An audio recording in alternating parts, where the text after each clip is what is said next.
പൊതുവെ കേരളത്തിൽ ജനങ്ങൾ പറഞ്ഞു വരുന്നത്, വയനാട് ദുരിതം നടന്നപ്പോൾ വയനാട് ദുരിതക്കാർക്ക് കിട്ടേണ്ടത് കിട്ടിയിട്ടില്ല എന്നാണ് കൂടുതലും ജനങ്ങൾ പറയുന്നത്.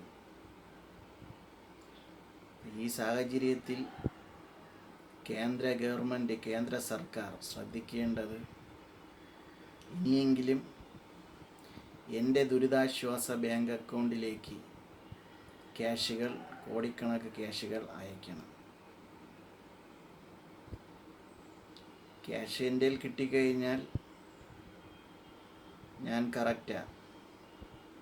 വയനാട്ടിലെ ദുരിതക്കാർക്ക് നേരിട്ട് പോയി കണ്ട് വയനാട് ദുരിതക്കാരുടെ കൈകളിൽ ക്യാഷുകൾ എത്തിക്കുന്നതാണ്.